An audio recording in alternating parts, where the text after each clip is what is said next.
भाभी माँ, सीते, भाभी माँ कहाँ है आप? सीते उत्तर दो, सीते, सीते।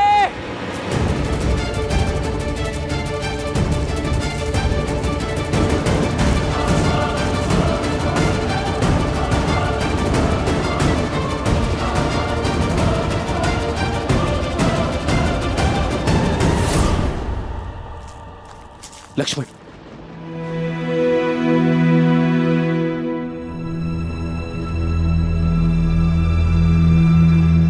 सीते, भाभी माँ, सीते, सीते, भाभी माँ कहाँ है आप? सीते, भाभी माँ।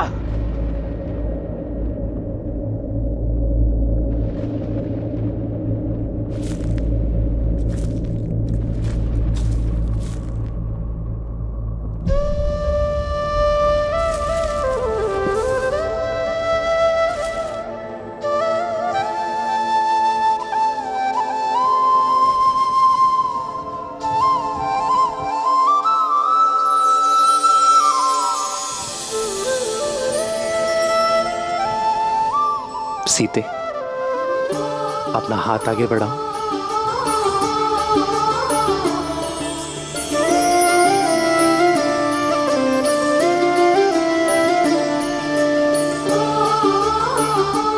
जानता हूं तुझ है सीते, किंतु इसे मैंने अपने हाथों से बनाया है, अपनी सीता के लिए। इन्हें तुझ कहकर अपमानित मत करिए आर्य। ये फूलों के कंगन मेरे लिए स्वर्ण आभूषणों से भी अधिक मूल्यवान है, क्योंकि इन फूलों में आपके प्रेम की सुगंध बसी है। ये तो सीता के पुष्प कंगन है लक्ष्मण।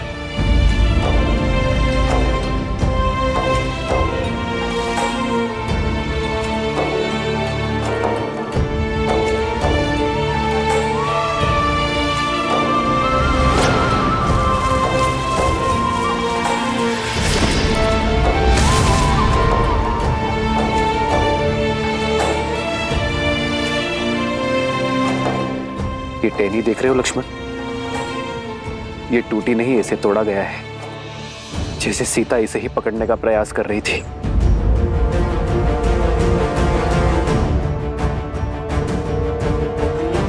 सीता का अपहरण हुआ है लक्ष्मण।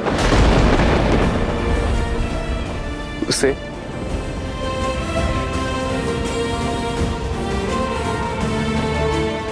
उसकी इच्छा के विरुद्ध ले जाया गया है। मेरे मन के हर छोटे से छोटे भाव को जान लेती है सीता,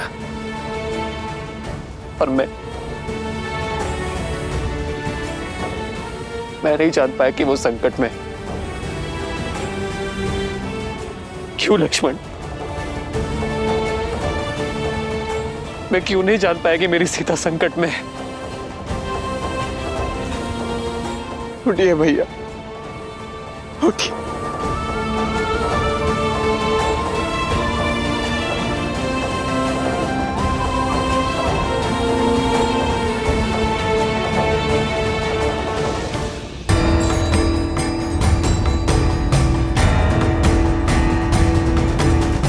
जिसने भी अभिमान में चूर होकर मेरी सीता के सम्मान पर प्रहार किया है, मैं उसे खोज कर रहूंगा।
जब कोई अधर्म करता है तो प्रकृति भी उसके विरुद्ध हो जाती है, उसकी शक्तियों को क्षीण कर देती है, क्योंकि कहीं न कहीं गहराइयों में उसका हृदय जानता है कि वो अनुचित कर रहा है।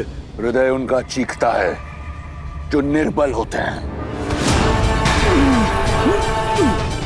वीर अपनी भुजाओं पर विश्वास रखता है।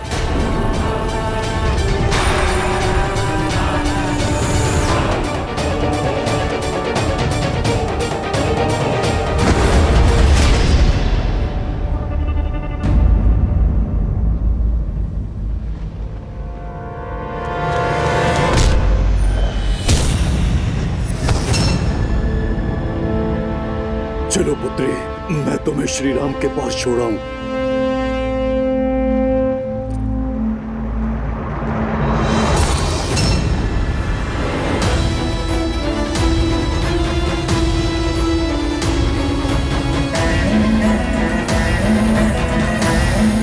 छोड़ो।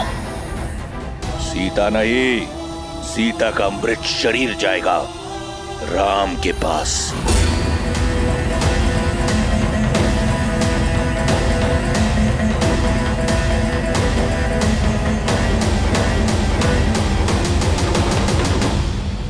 सीते! अभिमा! अभिमा! सीते उत्तर दो।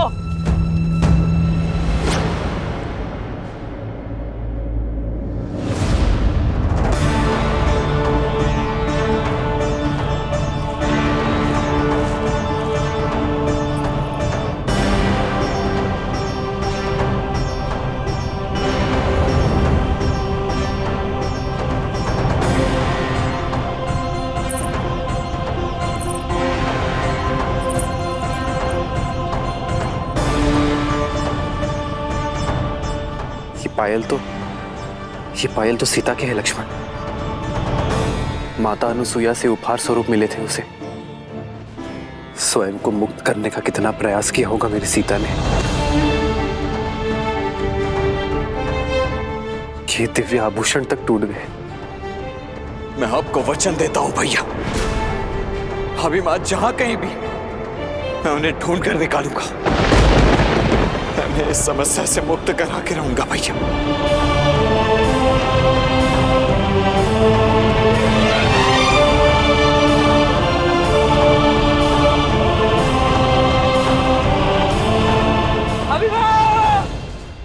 हट, छोड़ दो पक्षी, अन्यथा सीता नहीं केवल उसका हाथ जाएगा तुम्हारे साथ।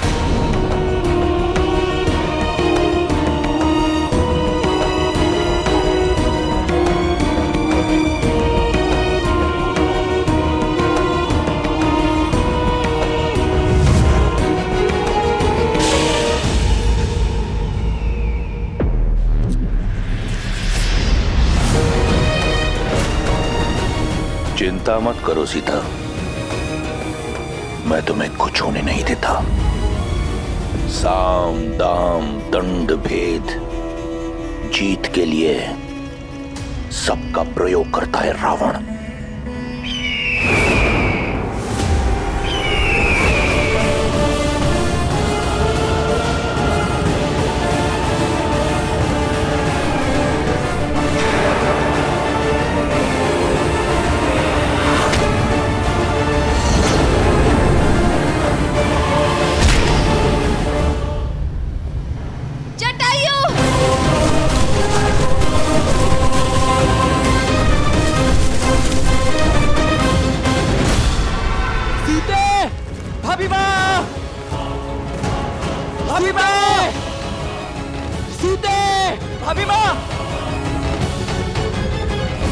अभिमा! सीते!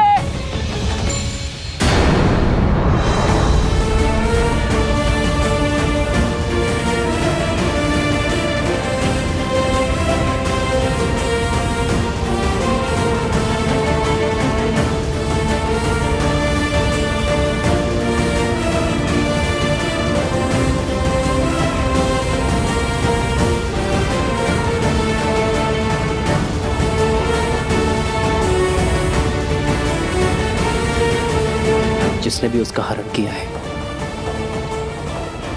वो अधिक दूर नहीं गया होगा। सीते! भाभी माँ!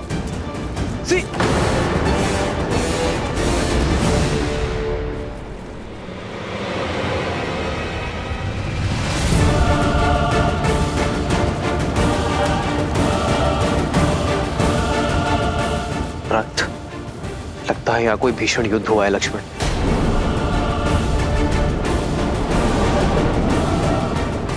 भैया वो देखिए, ये पंख उस दिशा से आ रहे हैं।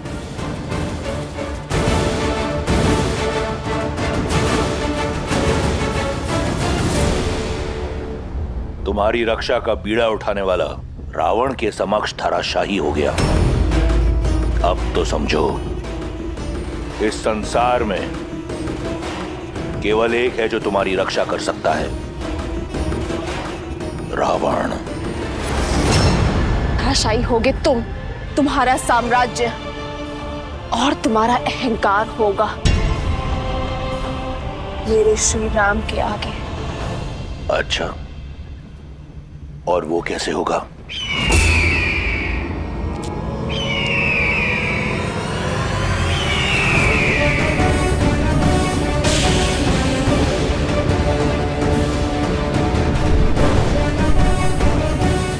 असंभव। जटायु,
अद्भुत।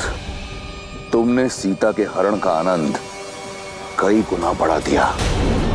अगर बिना किसी कठिनाई के सीता को ले जाता तो आनंद अधूरा रह जाता।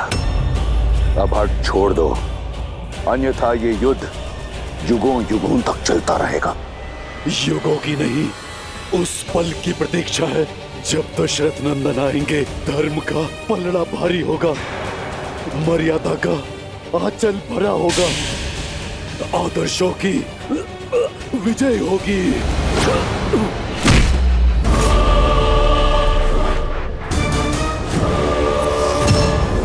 इस युद्ध से थक गया हूं मैं। चलो इसे समाप्त करते हैं। सीता को छोड़कर मैं जाऊंगा नहीं, और तुम मुझे उसे ले जाने दोगे नहीं। तो थोड़ा सरल कर देता हूं। इस युद्ध का अंत मैं ही प्रशस्त कर देता हूं। तुम्हें अपनी मृत्यु का भेद बता देता हूं।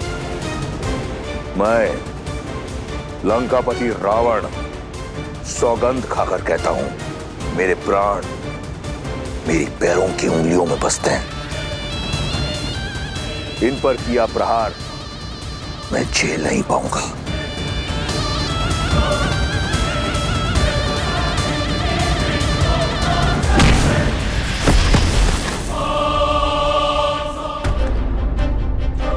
युद्ध भूमि का नियम होता है। युद्ध बराबरी का तब माना जाता है जब दोनों योद्धाओं को एक दूसरे के बल और सीमा का ज्ञात हो। मैंने तुम्हें अपनी दुर्बलता बताई। यदि तुम धर्मात्मा हो तो मुझे अपना रहस्य बताओ, या तुम बिना अपना रहस्य बताए प्रहार करोगे?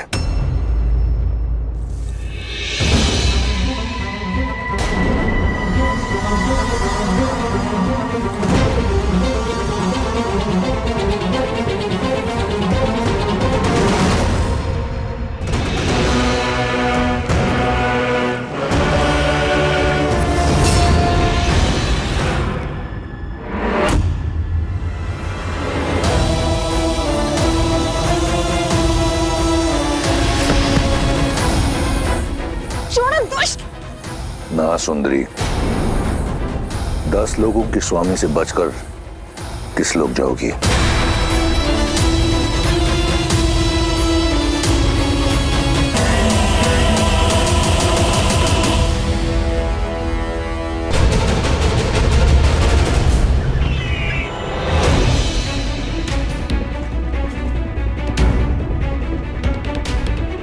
भैया, ये रक्त, लगता है यहाँ कोई महासंग्राम लड़ा गया है।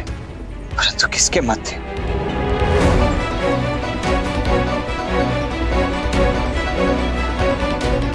वो देखिए भैया, रक्त के चिन्ह उस दिशा से आ रहे।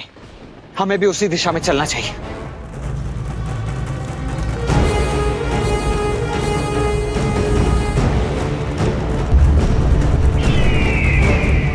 मेरे छल के पाश में फंसी गए ना मूर्ख।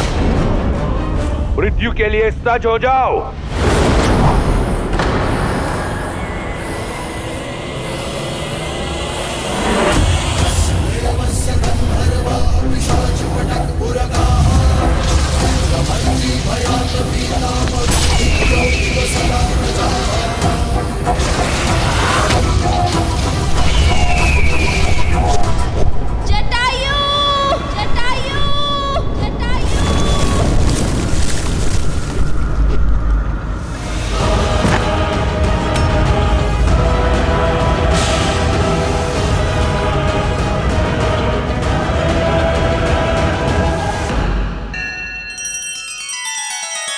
श्री रामचंद्र कृपालु भजुमन हरण भव भय दारुणम नव कंज लोचन कंज मुख कर कंज पद कंजारुणम।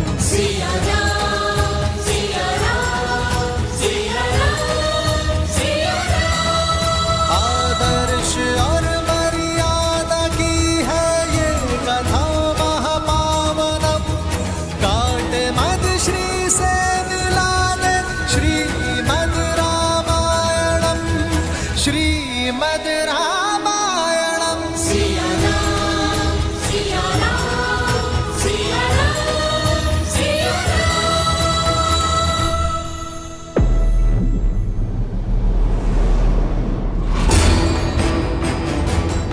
छल से एक वीर का अंत किया है तुमने, अपने बल का नहीं, अपनी दुर्बलता का प्रमाण दिया है तुमने रावण।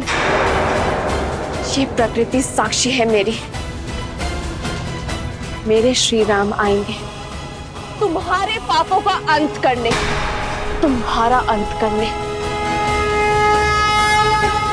छल भी युद्ध नीति होती है सीता, और जहां मैं तुम्हें लेकर जा रहा हूं वहां यमराज भी पग नहीं धरता। समझ लो, सदा के लिए तुम लंकापति की हो चुकी हो।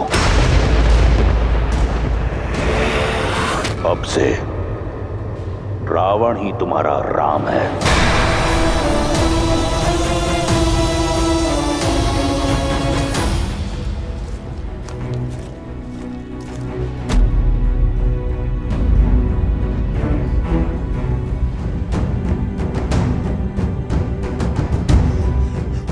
लगता है किसी राक्षस ने पक्षी का रूप धारण किया है।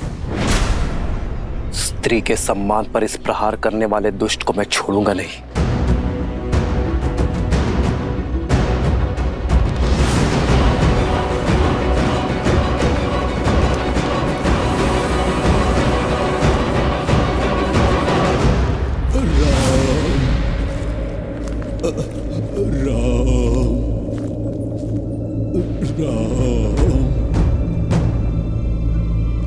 राम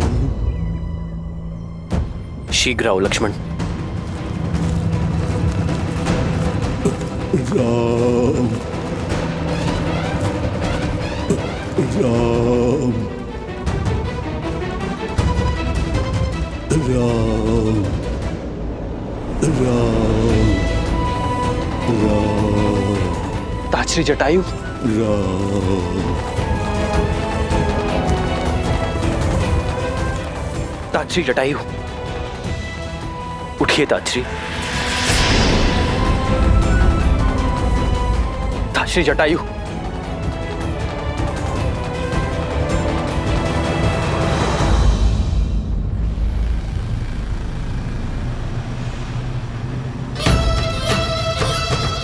जटायु के पंखों के साथ साथ तुम्हारी आशाओं के पंख भी कट चुके हैं सीता। बुद्धिमान वो है जो समय की दिशा पहचाने। अच्छा यही होगा कि अपने अतीत को भुलाकर अपने वर्तमान का हाथ थामो, क्योंकि इस हाथ के अतिरिक्त जो भी हाथ तुम्हारी ओर बढ़ेगा उसे उस पंछी के पंखों की तरह काट देगा ये रावण। और जो रावण का है वो किसी और का नहीं हो सकता।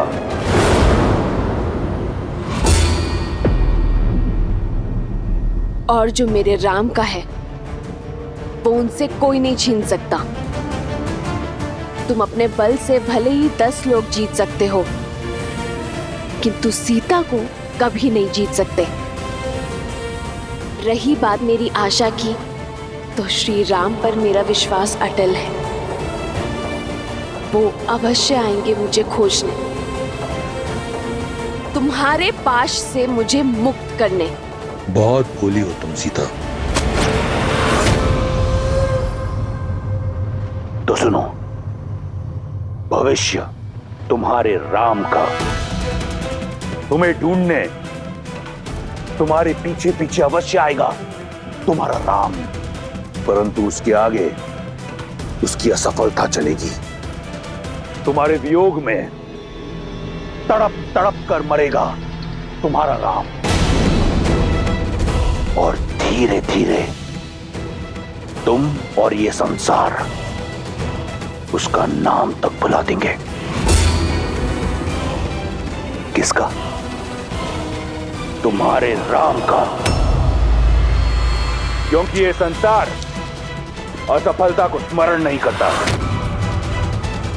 इसलिए कहता हूं, मान लो मेरी बात, अन्यथा तुम कहां हो ये तो दूर, तुम्हारे साथ क्या हुआ इसकी भनक भी नहीं मिलेगी तुम्हारे राम को। भविष्य अपना सुन लो रावण। मेरे श्री राम आएंगे। जिस प्रकार घने मेघों को चीर कर सूर्य निकलता है, अपने अहंकार में मत, जिसे तुम कम आंकने की भूल कर रहे हो, जिसे तुम साधारण समझने का दुस्साहस कर रहे हो, वो मेरे श्री राम है, जो मुझे पाताल लोक से भी निकाल सकने में सक्षम।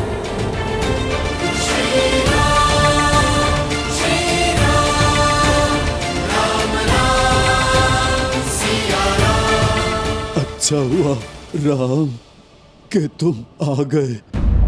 तुम्हारी ही प्रतीक्षा में मेरे प्राण अटके थे। आपके साथ किसने ये अनर्थ किया? ताजश्री, ये प्रहार किसने किया आप पर? मेरी पुत्री जैसी सीता के सम्मान पर क्षमा क्षमा करना राम। प्रयास किया किंतु उसे रोक नहीं पाया, सफल नहीं हो पाया राम। वो मेरी पुत्री सीता को ले जाने में सफल हो गया। कौन ले गया मेरी सीता को? ताजरी, उत्तर दीजिए। ताजरी, ताजरी, उत्तर दीजिए। लक्ष्मण, लक्ष्मण की श्वास अब भी शेष है। शीघ्र ही वन में जाओ और रक्त रोकने में सक्षम जड़ी बूटियां लेकर आओ। जी भैया, थोड़ा जल भी ले आओ।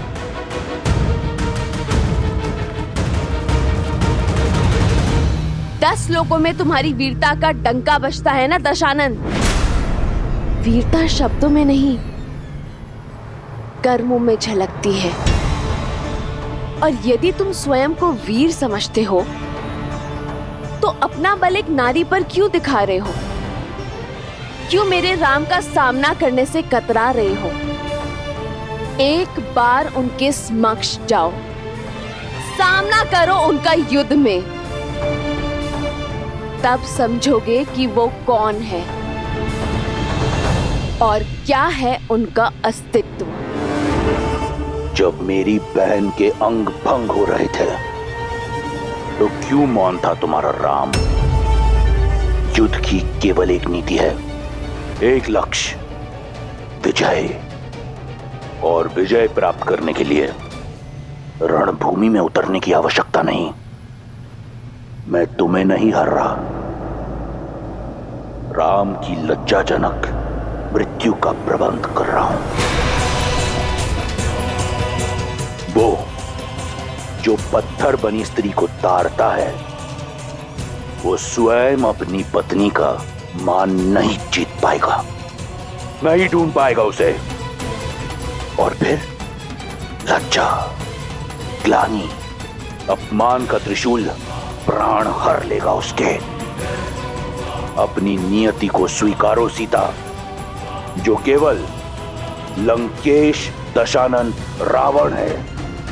मेरी नियति श्री राम है और प्रेम में बल और छल का स्थान नहीं होता रावण, केवल विश्वास का होता है। पर तुम ये बात कभी नहीं समझोगे। अपने सभी लोगों में मुझे कहीं भी छुपा लो, मेरे श्री राम मुझे ढूंढ ही लेंगे।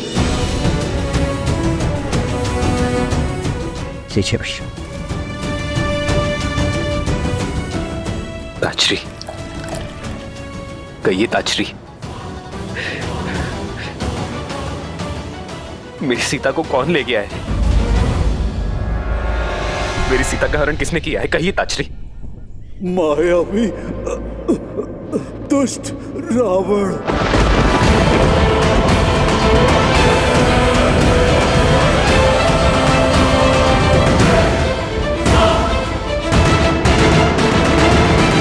सीता ने बहुत संघर्ष किया राम, बड़ी पीड़ा में थी वो। उसके मुख और स्वर से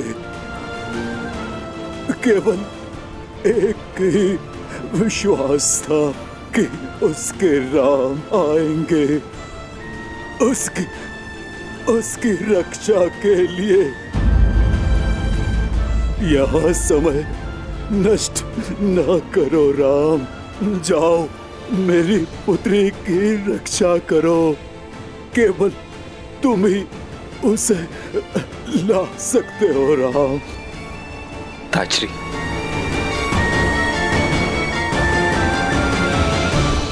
रावण कहाँ ले गया मेरी सीता को? दक्षिण दिशा में, शीघ्र जाओ राम।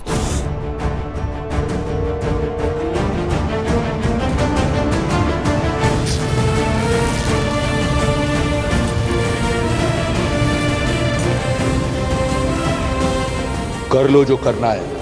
हम इतनी दूर निकल आए हैं कि राम सपने में भी नहीं पहुंच सकता।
आपने एक पिता होने का, एक मित्र होने का, एक धर्मात्मा होने का,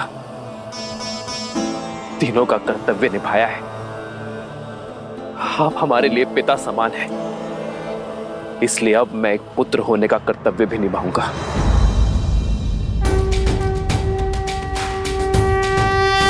मैं धर्मात्मा दशरथ पुत्र रघुवंशी राम ये सौगंध लेता हूं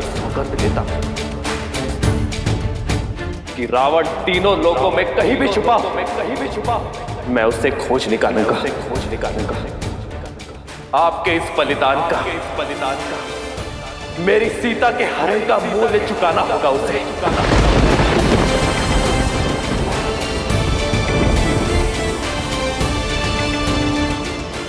मैं ये सुनिश्चित करूंगा कि भविष्य में कभी कोई रावण किसी सीता का अपमान ना कर सके। कोई जटायु लहू लुहार ना हो। समस्त राक्षस प्रजाति को अपने किए का दंड भुगतना होगा। तुम्हारी सौगंध सुन ली मैंने। अब मैं शांति से मर पाऊंगा। मुझे आज्ञा दो। नहीं ताजरी, मेरे परम मित्र दशरथ दूसरे लोक में मेरी प्रतीक्षा कर रहे होंगे। ताजरी, मेरी आपसे एक विनती है। आप जब भी पिताश्री से मिले उन्हें यह मत बताइएगा कि सीता का हरण हो गया। उनकी आत्मा को बहुत कष्ट होगा। मैं आपको वचन देता हूं कि रावण और उसकी समस्त राक्षस सेना परलोक में आकर मेरे पिताश्री के चरणों में गिरकर रघुकुल के अपमान की क्षमा मांगेगी।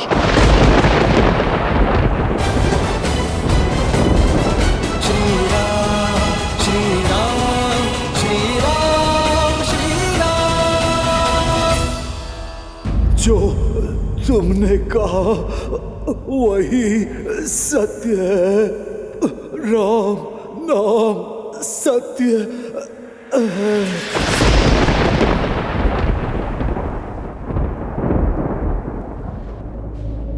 ताजरी,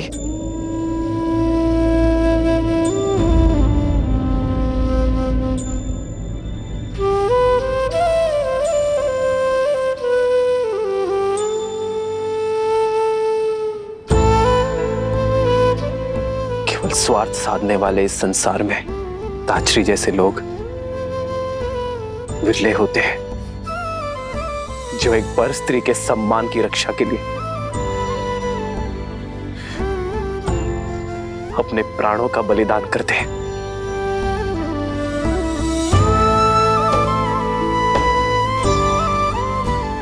चंदन की लकड़ियां इकट्ठा करो लक्ष्मण। हम सम्मान सहित ताजश्री का अंतिम संस्कार करेंगे।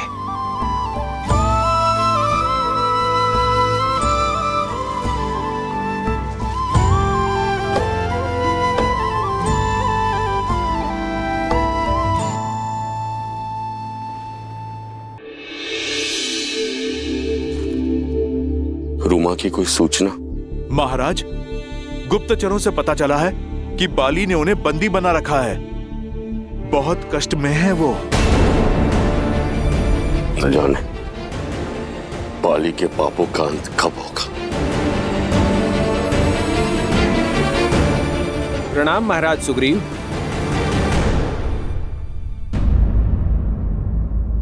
ये क्या है? आभूषण? ये आभूषण वन में? हम वन में भोजन इकट्ठा कर रहे थे, तभी आकाश से आकर ये गिरे। हमने देखा एक विमान में कोई राक्षस किसी स्त्री को ले जा रहा था। ये आभूषण वही नीचे फेंक रही थी महाराज। विमान का स्वामी तो एक ही है, लंकापति दुष्ट रावण। किसी अबला नारी का अपहरण कर पाली की ही भांति मर्यादा की हर सीमा लांघ दी उसने। न जाने ये संसार ऐसे पापियों का भार कब तक सहन करेगा। पाप चाहे जितना प्रबल हो, उसका नाश निश्चित है। वो दिन दूर नहीं, चाहे पाली हो या रावण। मेरे प्रभु श्री राम आकर इस संसार को ऐसे दुष्टों से मुक्त करेंगे, पाप का नाश करेंगे।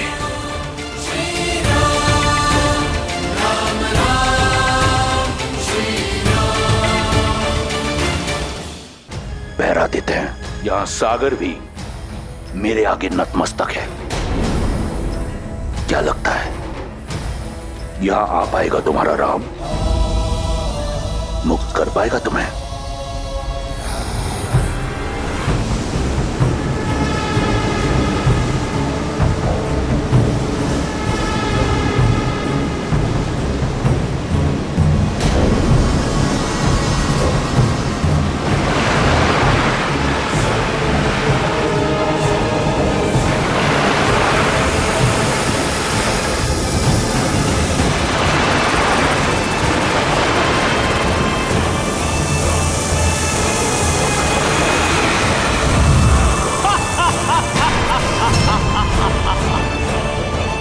लंकेश को नागमाता सुरसा का प्रणाम।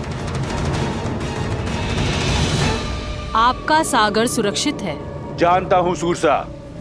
इसी प्रकार अपने कर्तव्य पथ पर दृढ़ खड़ी रहो।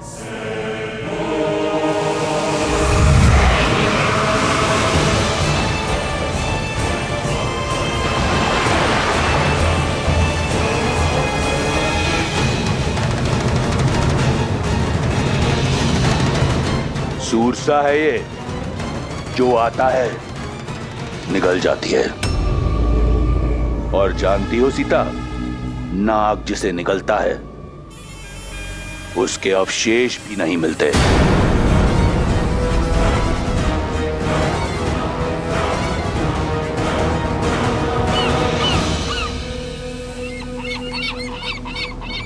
इन पक्षियों को देखकर कहीं आशा की उड़ान मत भर लेना सीता।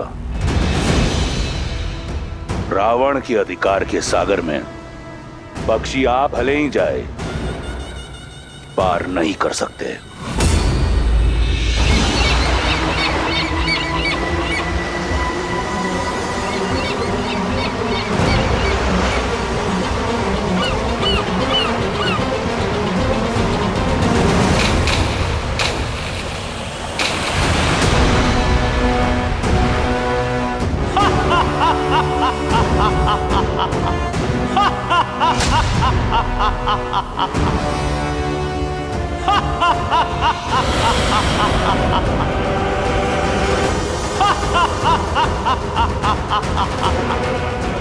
राहु की माता और आपकी दासी सिम्हिका का प्रणाम स्वीकार करे लंकेश।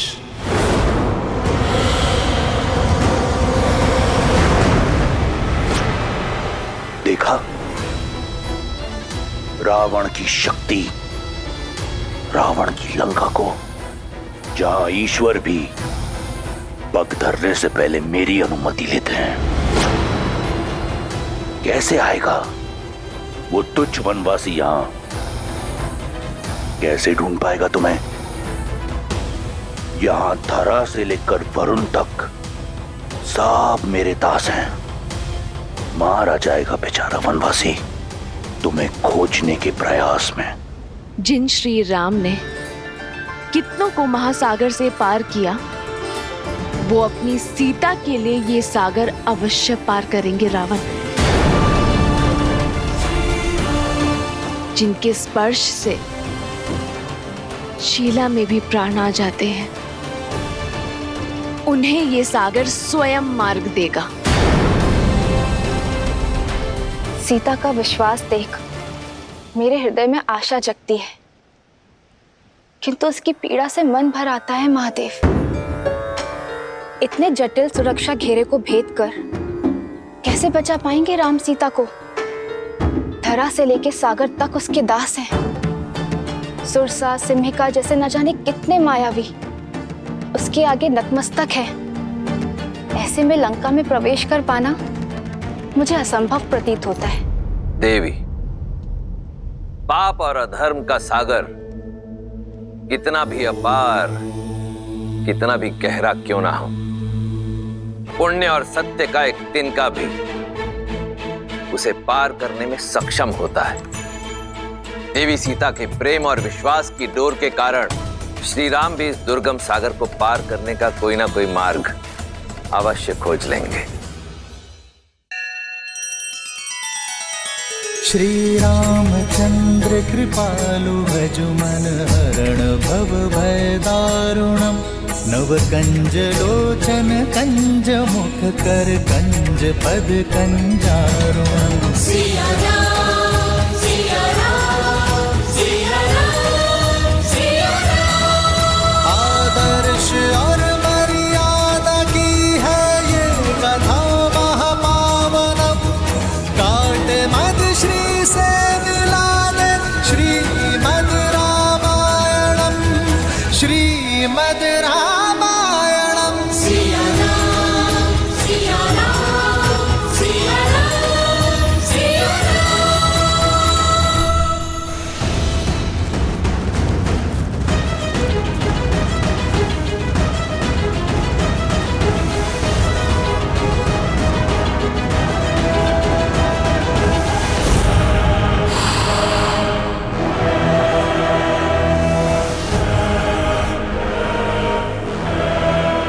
लक्ष्मण, हमें दूसरी ओर से जाना होगा।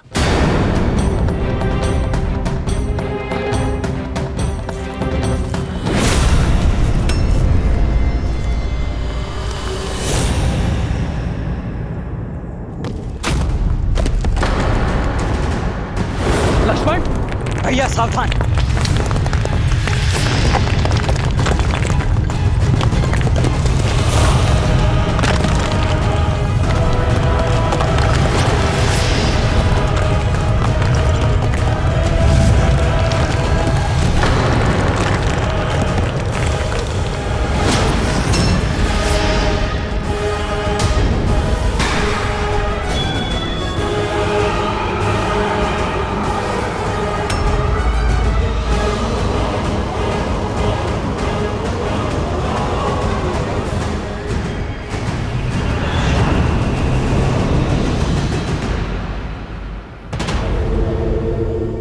वन के दुखों का अंत हुआ। स्वर्ण लंका तुम्हें अनंत सुख और स्वागत देने को तत्पर है।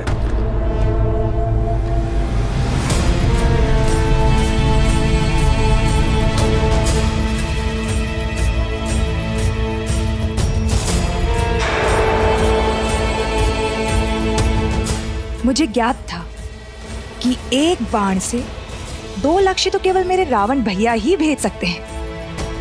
मेरे और मेरे पुत्र के प्रतिशोध के साथ साथ उन्होंने अपना प्रतिकार भी ले लिया।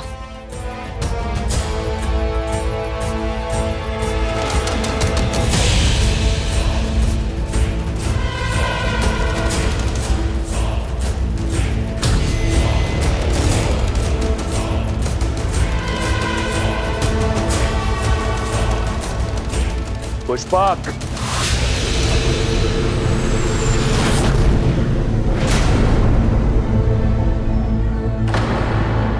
लंकेश कहाँ जा रहे हैं? पुष्पक,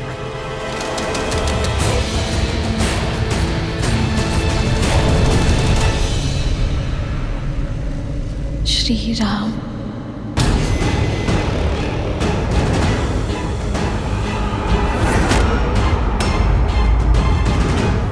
मृत्यु की मार्ग पे जा रहे हो, ना चीख रहे हो, ना भय से कांप रहे हो।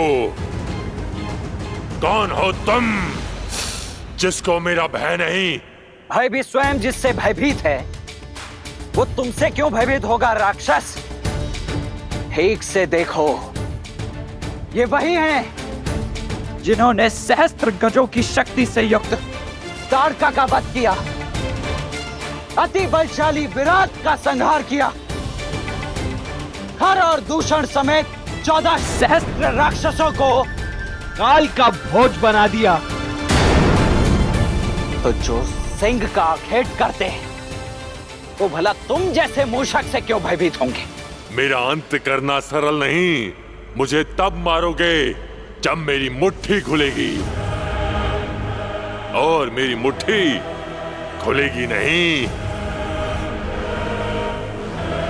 अब भैया, इस समस्या का जड़ से ही अंत कर देते।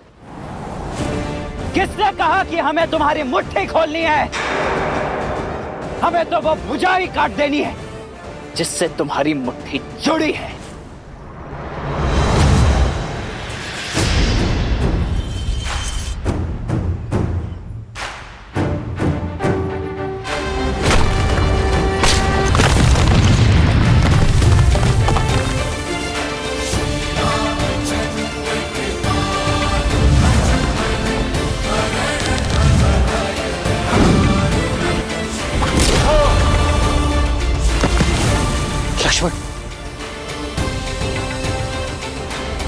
हे राम, हे लक्ष्मण, आपके इन तीरों से मुझे मुक्ति नहीं मिलेगी। मेरे मोक्ष का मार्ग केवल मेरे अग्नि संस्कार है। तभी मुझे इस नारकीय जीवन से मुक्ति मिलेगी, और तभी मैं आपको देवी सीता तक पहुंचने का मार्ग दिखा पाऊंगा। सीते भैया, माया भी है ये, अवश्य छल कर रहा है। अंत कर देते हैं इसका। रुको लक्ष्मण, ये सीता को जानता है। तुम्हें कैसे ज्ञात है कि हम सीता को खोज रहे हैं, और कैसे जानते हो कि वो कहां है? मेरा ये शरीर भले ही राक्षसीय हो, लेकिन मैं अंदर से गंधर्व हूं। मेरा नाम धानु था। मैं बहुत ही शक्तिशाली था, और उसी शक्ति के मद में चूर होकर भयावह रूप लेकर ऋषि मुनियों को अलंकित करता रहा। और एक दिन अज्ञानतावश मैंने ऋषि स्थूल शिला को उत्पात दिखाया, और उन्होंने मुझे इसी रूप में रहने का श्राप दे दिया, और क्षमा मांगने पर मुक्ति का मार्ग बताया। और जब श्री राम अपने भाई लक्ष्मण के साथ माता सीता को खोजने आएंगे, तभी होगा मेरा मोक्ष। रूप चला गया, किंतु शक्ति का अहंकार नहीं गया। इंद्रदेव को युद्ध के लिए ललकारा था मैंने, और जब उनके वज्र के प्रहार से मेरा सिर मेरे पेट में घुस गया, तब से ये धानु कबंध कहलाने लगा। वर्षों से अपने मुक्तिदाता श्री राम का ही मार्ग देख रहा हूं मैं। तो अब मुझे मेरी सीता का पता बताओ। बताओ कि वो कहां है, किस हाल में। उसके लिए आपको मुझे इस राक्षस देह से मुक्त करना होगा। तभी अपने दिव्य दृष्टि से आपका मार्गदर्शन कर पाऊंगा। शीघ्र ही मुझे जीवित जलाकर मुक्त कीजिए श्री राम। नहीं, किसी को जीवित जलाना महापाप की श्रेणी में आता है। ये मैं नहीं करूंगा। किसी के कष्टों का अंत करना पाप नहीं पुण्य है श्री राम। अब और विलंब मत करिए, मुझे मोक्ष दीजिए, ताकि मैं आपको देवी सीता का समाचार दे सकूं।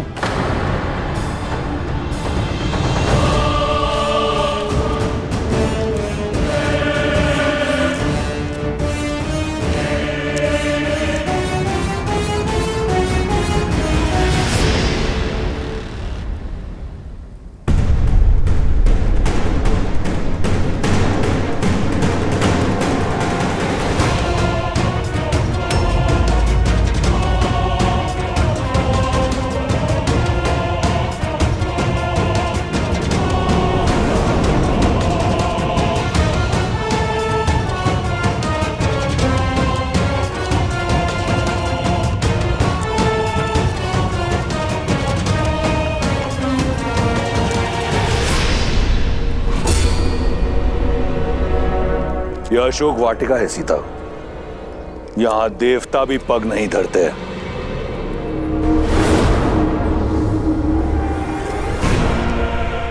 यही सोच रही हो ना कि लंका का भव्य महल छोड़कर तुम्हें यहां इस वाटिका में क्यों लाया हूं?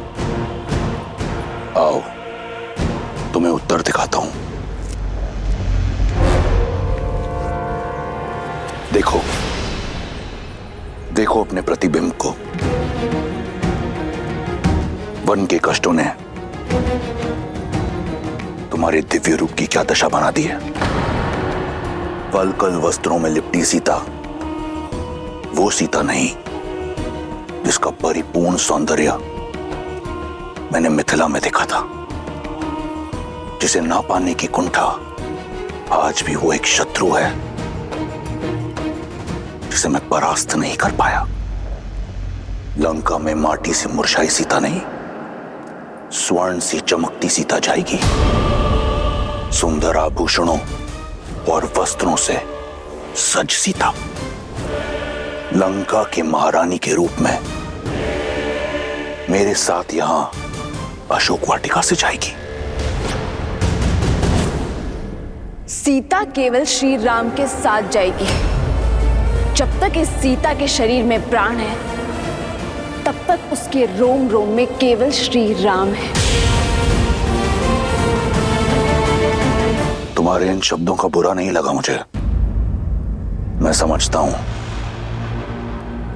वियोग की पीड़ा है, धीरे धीरे जाएगी। परंतु मेरा विश्वास करो, अशोक वाटिका का यह सौंदर्य तुम्हारा मन मोह लेगा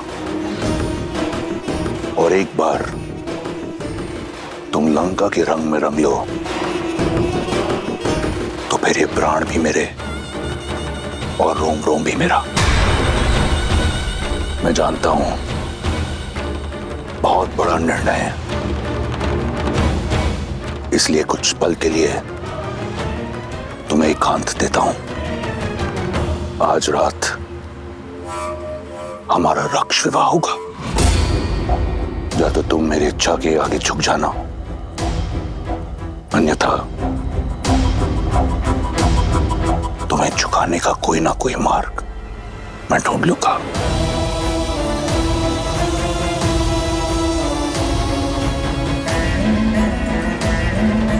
लंकेश को प्रसन्न करने का दायित्व अब तुम्हारा है। त्रिजटा से कहो शीघ्र अतिशीघ्र सीता को सज्ज करे।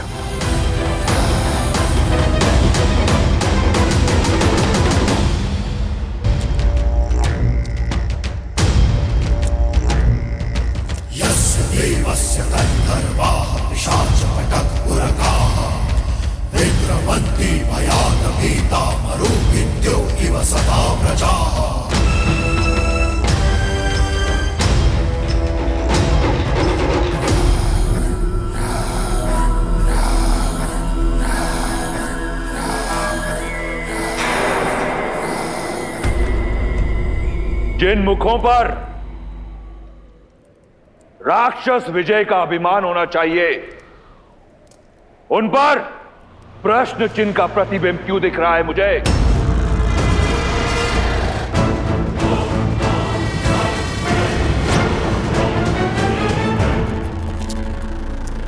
जब विजय का मूल्य विजय से बड़ा हो तो उसका तेज कम हो ही जाता है पिताश्री।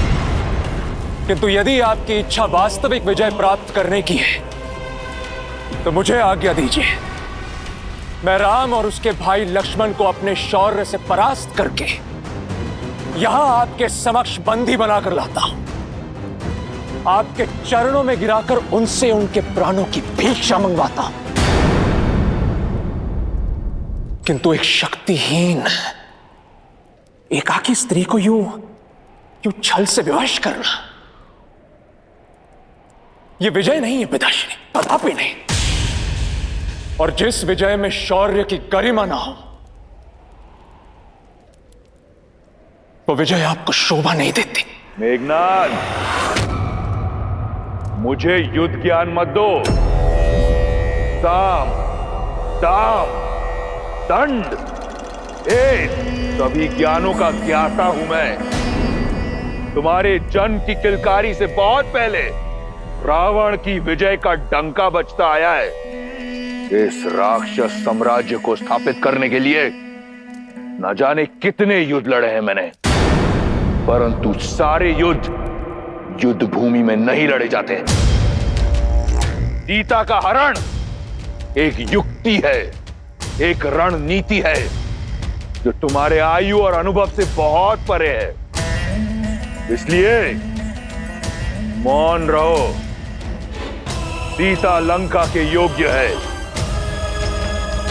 चाहे वरण से चाहे हरण से।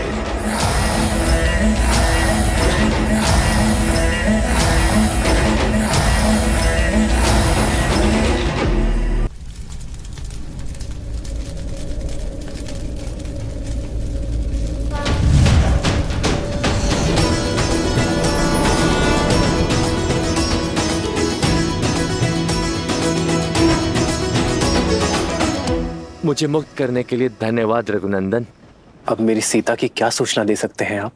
श्री राम, वो दुष्ट रावण माता सीता को दक्षिण की ओर लेके गया है और वो वहां पर लेके गया है जहां पर मेरी दिव्य दृष्टि भी नहीं पहुंच सकती। किंतु इतना अवश्य देख सकता हूं कि आप जिस मार्ग पर जाएंगे वहां पर आपको समर्थन और समर्पण दोनों ही प्राप्त होंगे। आप ऋषिमुख पर्वत पर जाइए, वहां पर आपको वानरराज सुग्रीव मिलेंगे जो आपको सीता माता तक पहुंचाने में आपकी सहायता करेंगे। और ये ऋषिमुख पर्वत जाने का मार्ग? आप पंपा सरोवर की ओर जाइए, वहां ऋषि मतंग का आश्रम आएगा। वहां महातपस्विनी शबरी वर्षों से आपकी प्रतीक्षा कर रही हैं।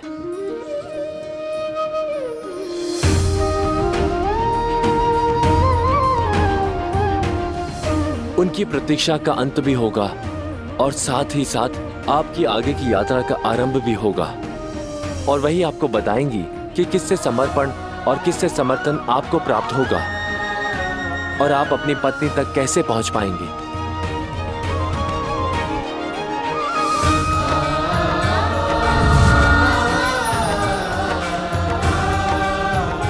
लक्ष्मण, हमें शीघ्र अतिशीघ्र माता शबरी तक पहुंचना होगा। जी भैया।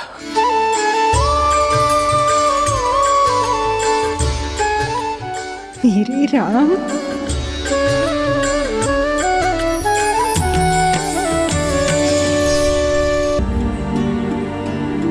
तो दूसरी विश्राम कैसे कर सकती है? मेरी सीता वहां पीड़ा में होगी। मुझे विश्राम करने की कोई आवश्यकता नहीं है। हमें शीघ्र ही माता शबरी तक पहुंचना होगा। आओ लक्ष्मण।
श्री रामचंद्र कृपालु भजु मन हरण भव भय दारुणम नव कंज लोचन कंज मुख कर कंज पद कंजारुणम। सिया राम, सिया राम, सिया राम, सिया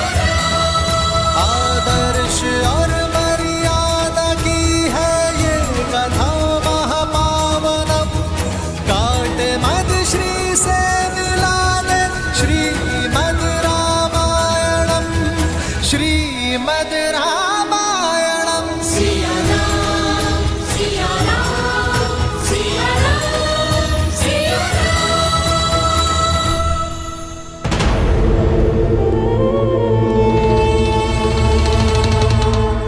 मौन क्यों हो विभीषण?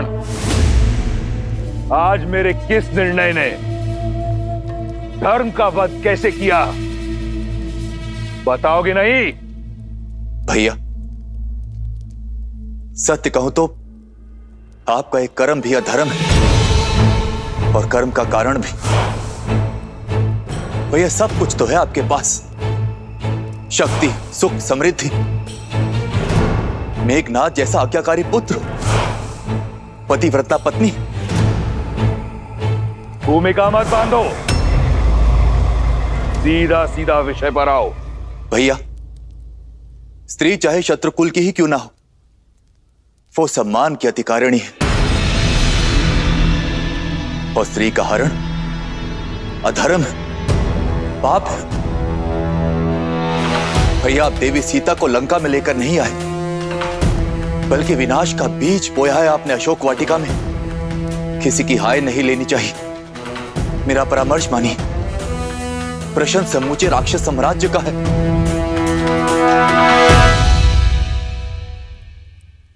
श्री राम को उनकी सीता लौटा दीजिए भैया।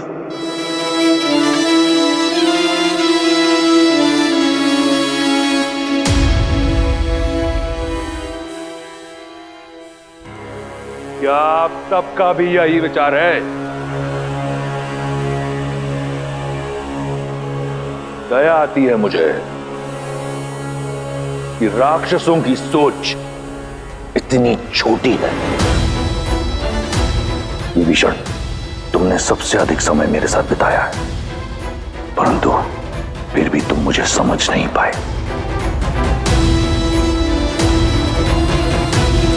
इस सभा में उपस्थित हर राक्षस मेरी दूरदर्शिता से कोसों दूर है।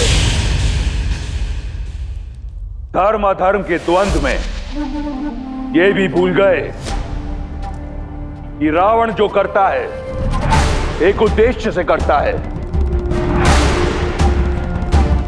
और उद्देश्य है वयम राक्षसम, राक्षसों को सर्वश्रेष्ठ बनाना।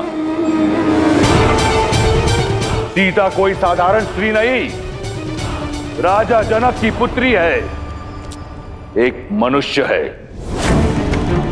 14 लोकों पर हमारा आधिपत्य है।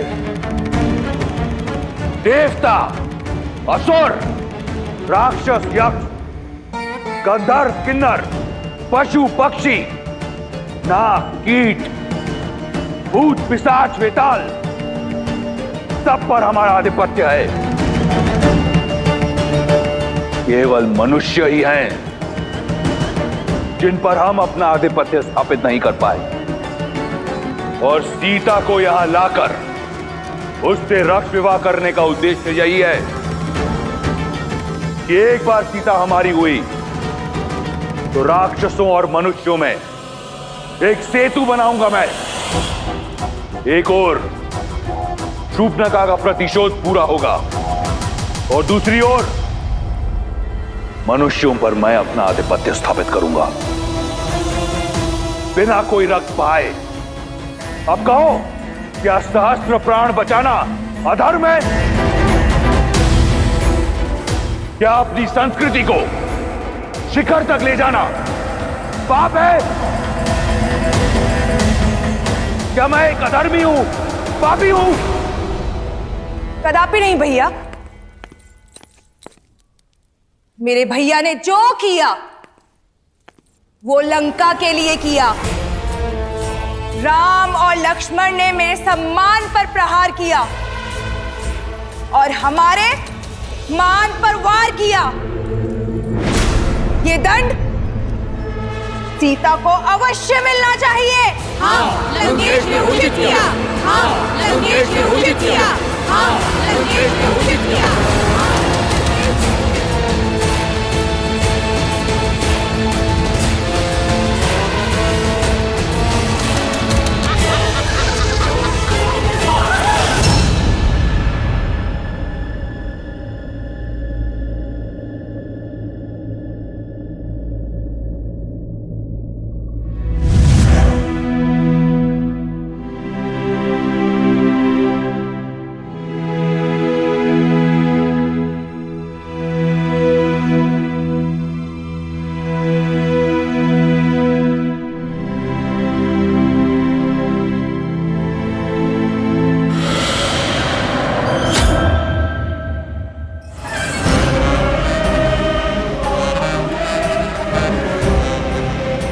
डरो मत, त्रिजटा तुम्हें मारने नहीं आई है। मैं तो सिर्फ ये देखने आई थी कि विधाता ने तुम्हें कैसे गढ़ा है। जिस लंकेश से विवाह करने के लिए तीनों लोक की सुंदरियां मरती हैं, उनका प्रस्ताव ठुकरा दिया तुमने। भला ऐसा कैसा साहस छिपा है इस कोमल काया में? अब मैं तुझे बताऊं मेरे अंदर क्या छिपा है। एक नरभक्षी। प्रार्थना करना कि लंकेश्वर तुम्हें स्वीकार कर ले, अन्यथा मैं तुम्हें अपना आहार बनाऊंगी। श्री राम, श्री राम। जिसका मंदिर अगर उसी देवता को पुकारा जाए तो इच्छा पूर्ण होती है मूर्ख। लंका का देव केवल दशानन है। अब तुम्हें केवल वही बचा सकते हैं। इसलिए राम का नाम भूलकर रावण के नाम का जप करना प्रारंभ करो।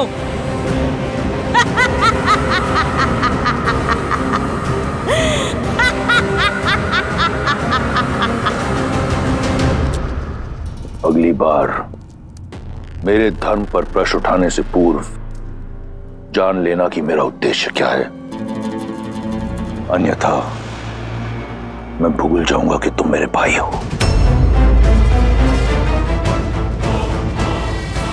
एक बात आपको भी स्मरण रखनी चाहिए दशानन, कि वो एक पतिव्रता नारी है। उसके श्राप की शक्ति पूरे असुर साम्राज्य को लील सकती है। उस पर वो उस जाति से है जिससे आपको अभेदान नहीं है। इसलिए कुछ भी करने से पूर्व आप सोचिएगा अवश्य। सोच भी रहा हूं और देख भी रहा हूं कि पराई स्त्री की बहुत चिंता है तुम्हें।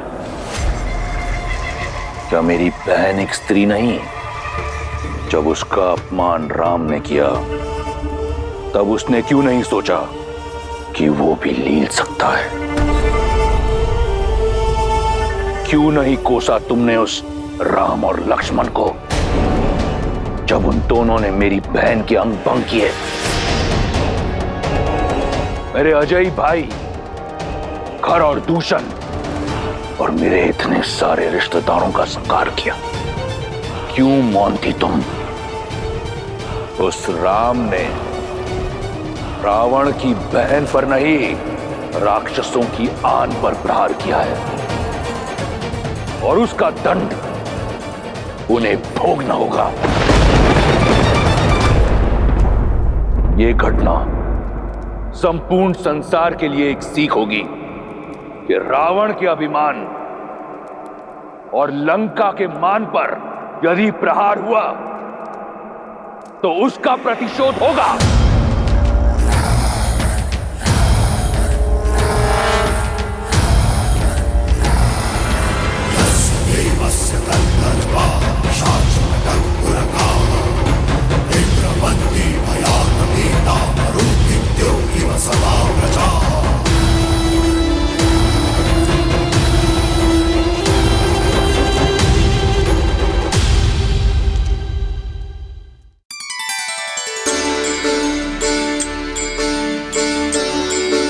राम, राम,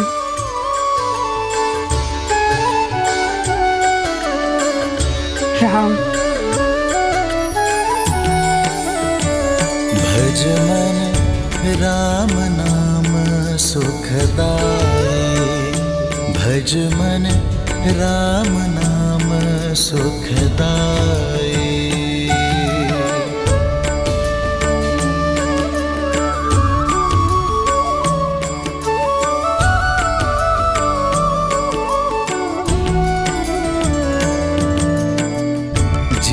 दर्शन से तर जाए नैया, तीही सूरत मन भाई। वो ही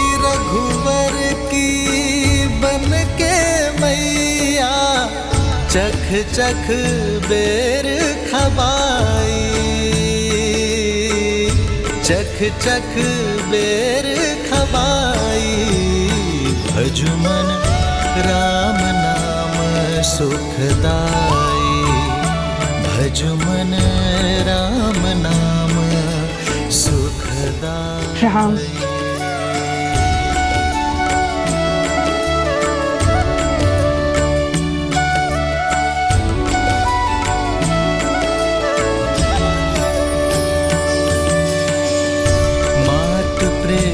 से बड़ा नहीं कछु, धन्य हो शबरी माई,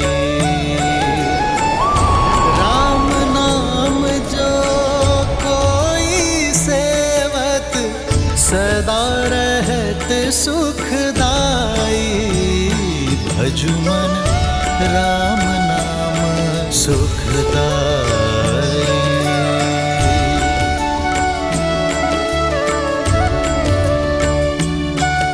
राम राम आएंगे।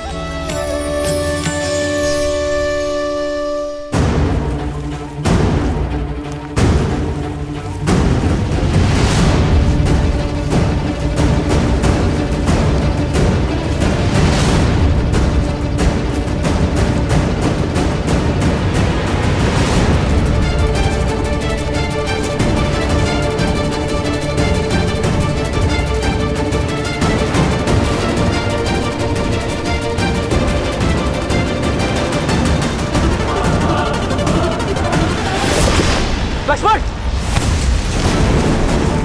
लक्ष्मण!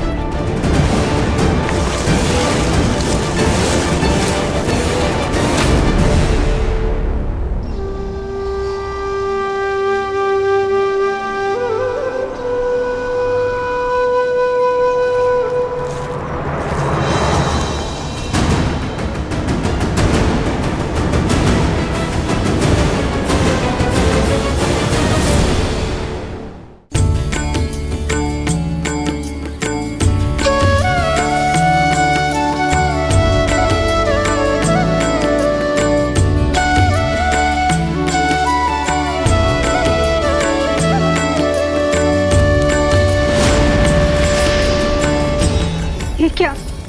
ये तो मैंने मेरे राम के लिए बिछाए थे। कौन है ये वनवासी जो वन मार्ग में पुष्प बिछाए बैठी है? मति भंग हो गई है इसकी। वर्षों से किसी राम की राह में पल के बिछाए प्रतीक्षा करते करते बुढ़ी हो गई है। प्रतिदिन आंगन सजाती है, पुष्प बिछाती रहती है और बुदाती रहती है किसी राम का नाम। कोई नहीं आएगा बुढ़ी माँ, अपने भगवान को याद करो और मुक्ति पालो। मेरे राम आएंगे, देखना। राम, मेरे राम आएंगे।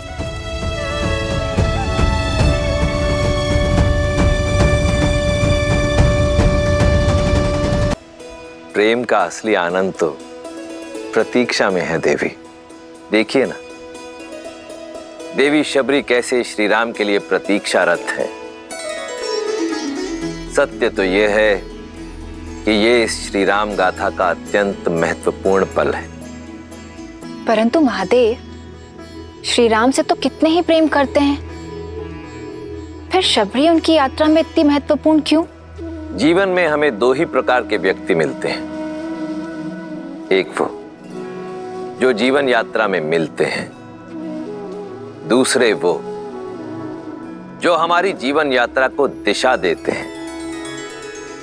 देवी शबरी उसी श्रेणी में आती हैं, जहां एक और श्री राम का जीवन शौर्य, प्रतीक्षा और विश्वास की जीत की यात्रा है, तो वहीं दूसरी ओर देवी शबरी उसी यात्रा का प्रतीक है जो अपने धैर्य, भक्ति और समर्पण के कारण एक ऐसा पुष्प बन चुकी हैं जो अनंत काल तक श्री राम गाथा को महकाती रहेंगी। देवी, सत्य तो यह है कि देवी शबरी के चरित्र में से यदि कोई एक भी गुण कोई मनुष्य अपने चरित्र में समाहित कर ले तो उसका जीवन धन्य हो जाएगा। अद्भुत। जिस शबरी के गुण गाते स्वयं महादेव नहीं थक रहे हैं, उस शबरी का परिचय मुझे भी दीजिए। अवश्य देवी। भीलों के कुनबे के एक मुखिया लखुता भील की इकलौती पुत्री थी शबरी। भोली, पवित्र, जो भौतिक नहीं मन के सुख चाहती थी। माता पिता ने छोटी आयु में ही शबरी का विवाह निश्चित कर दिया, परंतु शबरी, भक्ति और वैराग्य में लीन शबरी विवाह के बंधन में बंधना स्वीकार नहीं कर पाई। अपने घर परिवार को सदा के लिए छोड़ शबरी पंपा सरोवर के तट पर आ पहुंची।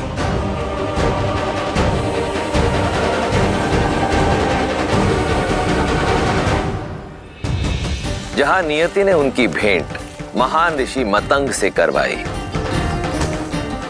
शबरी उनका मार्गदर्शन चाहती थी। मतंग के शिष्य और सहयोगियों ने शबरी के कुल के कारण उसका विरोध किया, पर मतंग ऋषि ने उसके मन की पवित्रता को भांपा और शबरी को अपनी शिष्या स्वीकार किया।